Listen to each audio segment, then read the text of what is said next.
زه یوه پوښتنه لرم. پوښتنه مې دا ده چې په کورنۍ او قومي شخړو کې که څوک وژل کیږي دا خلک شهیدان بلل کیږي که نه؟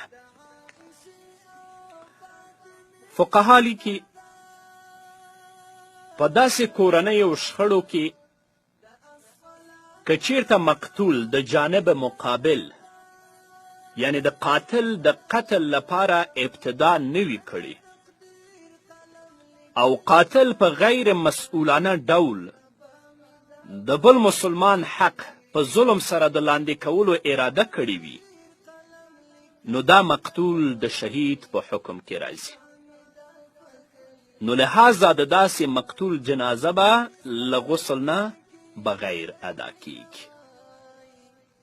د دوو کورنیو ترمنځ یا د دوو قومونو ترمنځ شخړه راغلي خو دا څوک چې وژل کیږي څوک چې وژني د هغه د قتل لپاره ابتدا نه وي کړې هغه په غیر مسئولانه توګه راځي دا وژني د دې لپاره چې د دې حق او د دې مسلم حق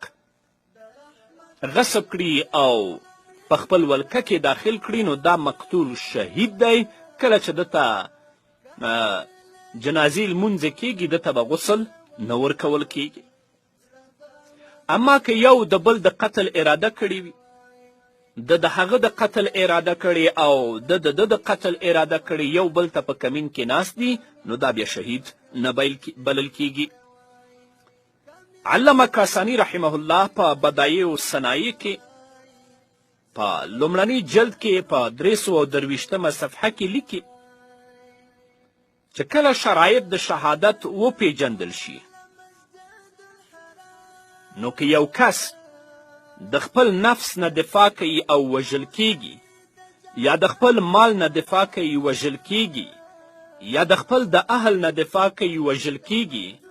یا د مسلمانانو د یو غړي نه دفاع کوي وژل کیږي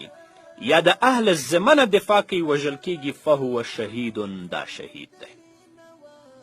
او قتل مدافعا عن نفسه او ماله او اهله او واحد من المسلمین او اهل الذمه فهو الشهید. بیا برابره خبره ده چې دا په صلاح باندې وژل شوی اوسیږي یا په بل شي باندې له استجماع شرایط الشهاده فی حقه. همدارنګه هندیه په لومړني جلد کې 188 صفحه کې په اووم فصل کې چې دا اووم فصل په شهید کې دی همدارنګه بحر رایق دویم جلد کې 199 صفحه کې باب الشهید کې لیکي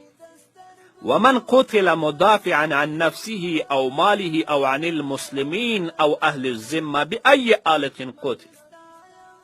بحديد او حجر او حشب فهو الشهید دا شهید.